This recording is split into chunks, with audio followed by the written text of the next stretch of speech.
Hello and welcome to CSIT 316, Web Development Using Content Management Systems.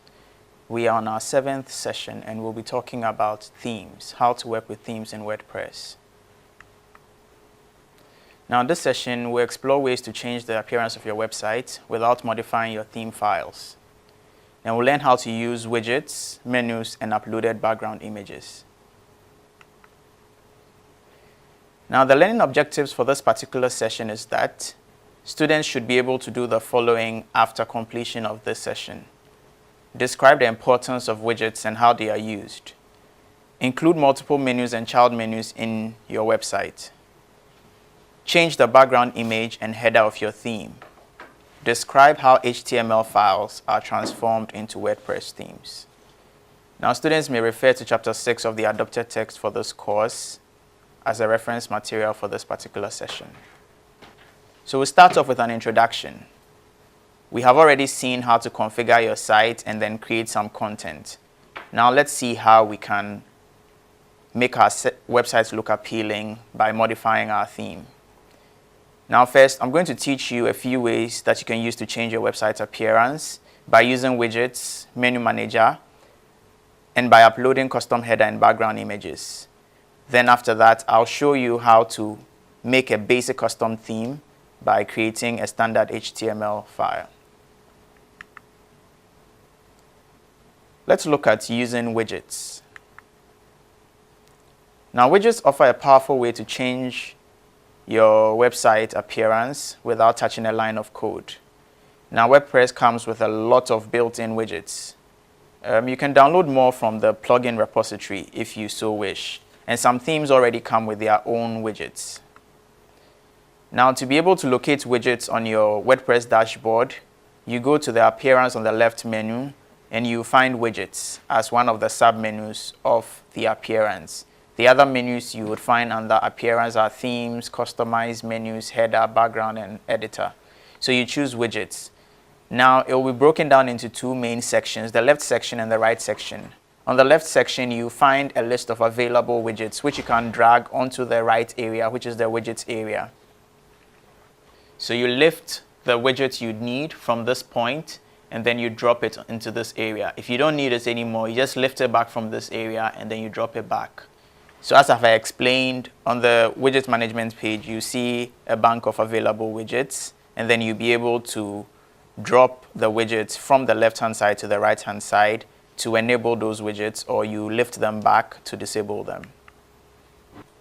Now, some widgets don't have any options, and all you can do is to close the options screen or remove the widgets. When you drag a widget to the inactive area, it will no longer be displayed on your theme, but all its settings are preserved. Now, this is very useful when you want to temporarily disable a widget or try an alternative without losing your previous work. Now, when you're using widgets and you want to change your theme, all the active widgets you were using will be moved to the inactive area. All their settings will be saved, as we mentioned before, so that you can change the theme and then bring them back without losing the saved settings. Now, this is how the widget area looks like when you have put on widgets onto your sidebar.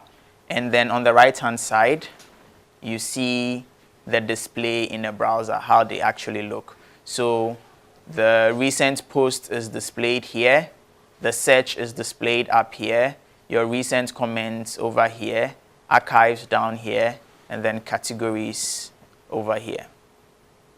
So you see how you see it in WordPress dashboard and then how it will be displayed on your web page. Now let's talk about using menus.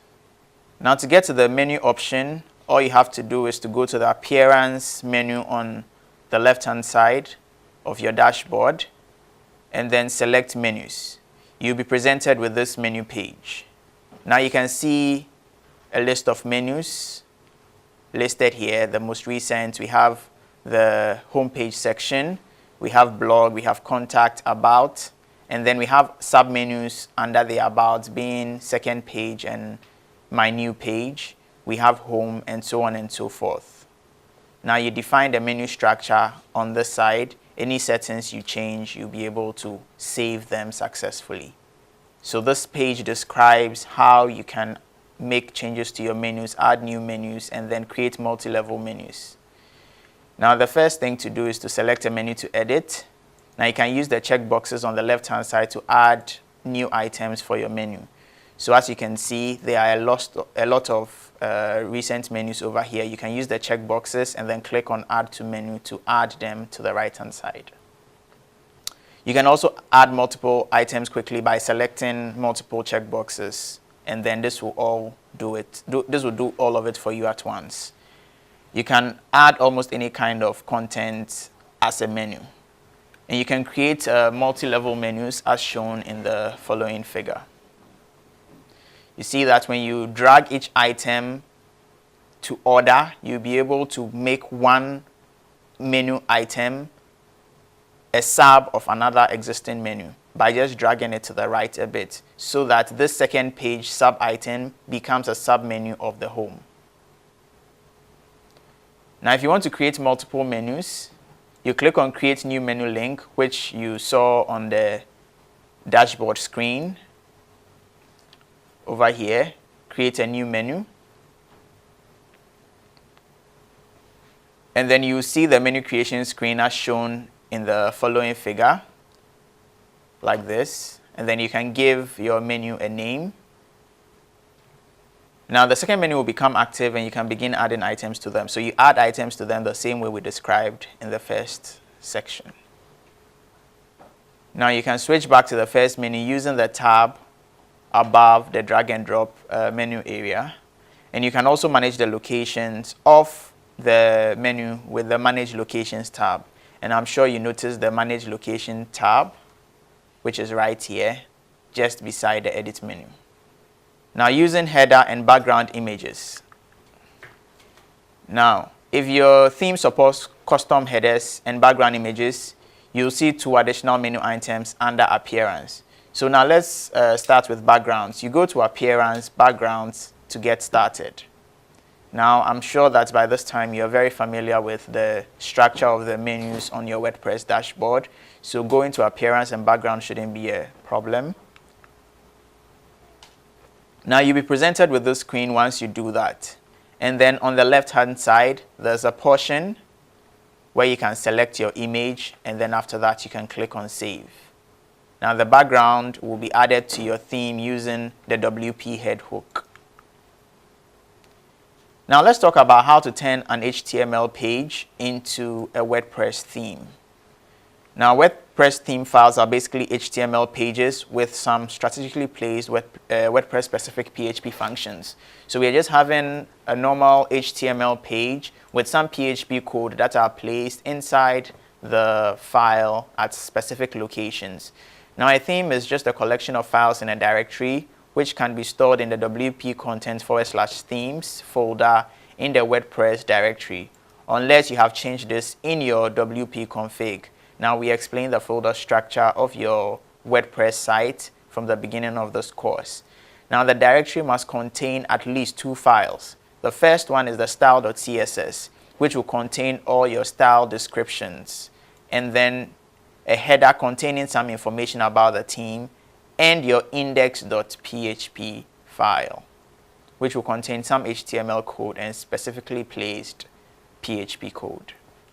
Now there are a number of other optional files that can be used to vary the site's appearance throughout these various sections, archives, pages, search results, and so on. Now the best way to demonstrate how a theme file works is to start with a familiar HTML page, and then we'll show you the tags required to transform it into a WordPress theme file. So I'm sure you are all familiar with the structure of a basic HTML page.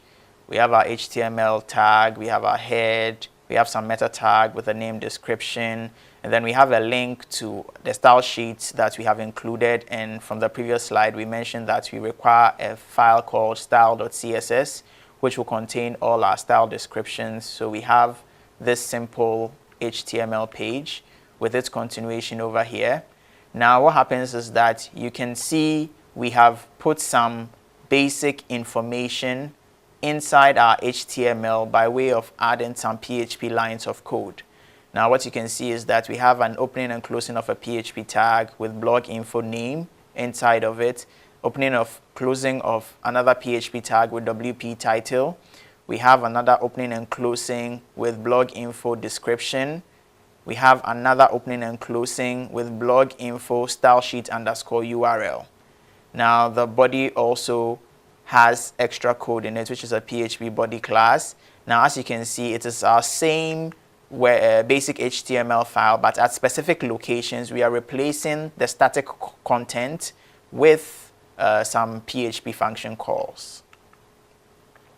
Now this particular session, our reference, as we stated from the beginning, was chapter 6 of this book, Beginning WordPress 3. Make great websites the easy way. Thank you.